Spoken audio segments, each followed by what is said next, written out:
বলছিলাম convex mirror, এটাকে parking mirror বলা হয়। এটাই হচ্ছে পার্কিং মিরর, এটা কনভেক্স মিরর।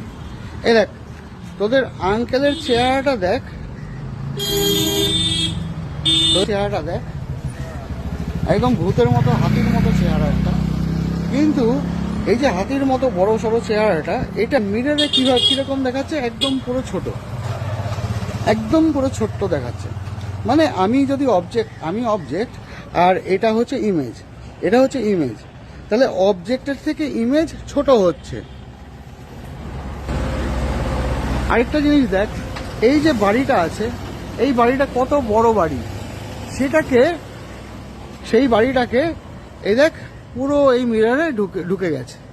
মানে হাতির নাতি করে দেয় সাইজে কে, কনভেক্স মিরর। এই দেখ কনভেক্স মিরর, এই দেখ এখানে এটা, এই যে এই পেনটা কার্ভ দেখতে পাচ্ছিস, এটা আমরা যদি পুরোটা একটা স্ফিয়ার ধরি, এরকম একটা স্ফিয়ার ধরি, তাহলে এটা স্ফিয়ারের একটা পার্ট। তাই এটা হচ্ছে কনভেক্স মিরর, বাইরের দিকে উঠে আসে, এটা কনভেক্স মিরর, বা বাংলায় বলে উত্তল আয়না, উত্তল আয়না।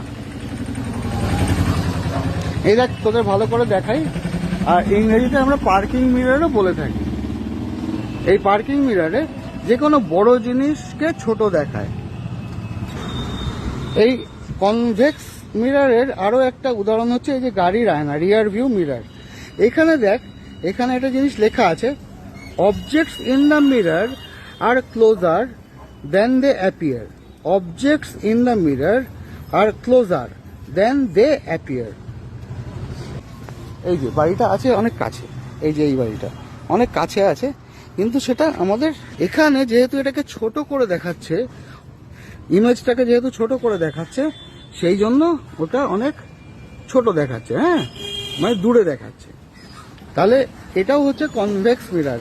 কিন্তু আমরা এখান থেকে সাইড থেকে অত ভালো বুঝতে পারবো না, একটুখানি হালকা বোঝা যাবে যে এটাও কনভেক্স। মানে এই যে প্লেনটা, এই প্লেনটা সামান্য উঠে আছে, এরকমভাবে উঠে আছে, এরকম হয়ে আছে, হ্যাঁ।